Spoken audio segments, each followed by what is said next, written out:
Hello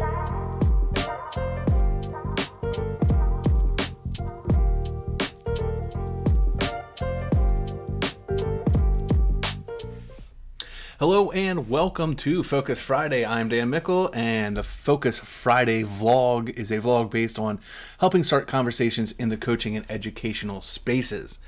This week I want to talk about data. Data. Now I know that there's a saying about paralysis through analysis and how we data point too much stuff and we just have too much information. But I think we actually need to visit that concept and look at how much of that's true and how much of that is just an excuse for certain situations.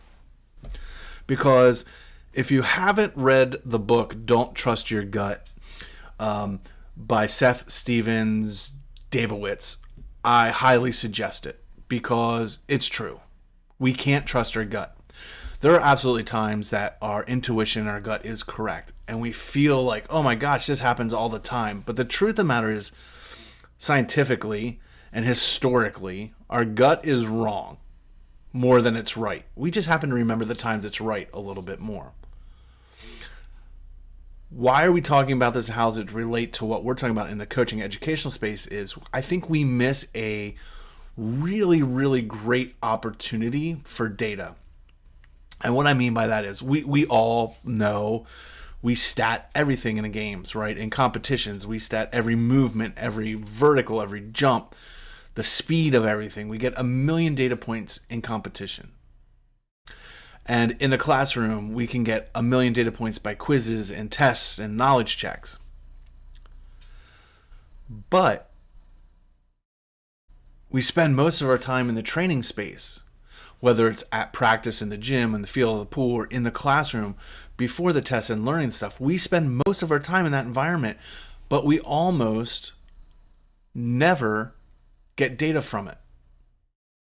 Most of the coaches that I talk to, most coaches I work with, don't stat practices. And there's a lot of reasons, and they're all legitimate reasons. You know, we don't have a lot of staff, we don't have the tools. I get all that. But if you're a typical program, you're getting 10 hours a week, 12 hours a week, maybe at the bare minimum, if it's a club sport, you're only going a couple days, 4 hours a week of experiment and of lab and where you can get results and you can pull data points. And we're just kind of wasting that moment. We're wasting those times. So you need to figure out, how can you get the data? How can you stat what's important to you? What are you working on? Because think about this. If the argument is, well, that's what we have competition for and that tells us where it's at, what about the players that aren't in that competition? Don't they deserve to know they're getting better? Don't they deserve to know that they're growing or they need to modify something? And we can't do that if we're only statting and paying attention to the competitions that they're not a part of. But yet they come in and bust their butts every single day and practice and work really hard and try and get better. But we don't see their growth because we don't have any data points. So we need to start looking at what are the best and easiest ways that we can get some even generic or easy data points. I get the limited staff, the limited resources. Maybe we need to teach our players how to collect their own data. You know, mentally keeping track of their stats or what they're working on and then journaling and putting it down for later use. We spend so much time planning down to the minute our practices and what we're going to do and what we need to grow in, but then we don't know if we're actually being effective. We leave the gym and say, man, they worked hard. That was probably a pretty good practice. But I got news for you. Most of us can work really hard at nothing.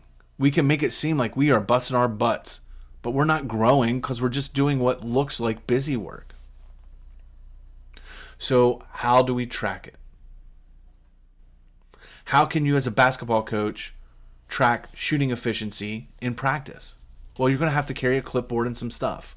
Or you're going to have an assistant and say, this is exactly what we're looking for. But the key is, you're in there 5 days a week, 2 hours a day. That's 10 hours that you could be getting data and seeing things. And also, it's almost like a control group, right? If you're statting it in practice where you don't have the pressure of competition or the unknowns of outside competition, you are looking purely at the raw ability of your player to be able to perform and do something. So you can say, wow, they are actually getting better from a technical standpoint, but in the game, when they kind of lay that goose egg, maybe it's a mental thing and not a skill thing. So then you can focus on that. But you need those data points. Stop worrying about collecting too much data. You can fish through it and find what you need. But how do you tell a bench player, hey, you are getting better at this skill? I know you haven't played in any of the games, but every day I see it. Or vice versa, you have the player that says, man, look, coach, I'm busting my butt every day in practice, but they're not getting better at the skill. It's not because of lack of hard work. It's because of lack of focused work. But how do we know that if we're not measuring it? How do you know that your player is getting 10% better if you're not measuring it? You can't rely solely on competition for that, for a lot of reasons that we've already mentioned. Not everyone's getting the same time. Not everyone's seeing the same opponent. The environment changes all that. But a practice place is what you can control, and it's almost a clean place for you to get all these data points. And that's what we need to look at. So my challenge to you for this week is to look at your practices and look at where you can stat and what you can stat. How can you help show the growth of your student or your player? Or even you as a coach. How do you know what your training is effective? It may feel like it, well, they bought into it and they worked really hard. But again, maybe it's not producing the results. But we don't know that if we don't have data. We have to stop going, well, it feels like that. Feelings don't win championships. Feelings don't make a difference. Action does. Data points help those actions. And that's what we need to start doing. Stop phoning in the practices and just making them work. Make them work with a purpose and a way to track it and show it. You should be able to say, at the end of the week, my team grew in this area by 1%, 2%, or they declined by 3%. And then you can start to look at why. Are they injured? Are they fatigued? Is it the training method? Is it the system that they're in? But too often, again, we go off that gut feeling, well, it's not working because of the system. Maybe it's not the system. Maybe it's actually a technique being masked in the system. But you don't know that because we're not taking the data points. So I'm challenging you to figure out how to stat and keep more data on your practices. And I know we talked about it in previous episodes about filming and video, and this is a great point for that. You can go back and stat from your practice film. Not only is filming your practice great ethically and legally and kind of covers your butt if you need it, but it's a great way to go back and review. And if you can't stat in the moment, go back and stat off the film. It doesn't have to be perfect, but you want to get the broad strokes or the broad picture of what's going on, because that's how you know. It's really easy to see when someone goes from 10% to 60%. But when you need someone to go from 50% to 55% to help your team win, it's really hard to see that with the bare eye. And your gut's going to lead you wrong. So find ways to stat, keep track of things that mean the most to you.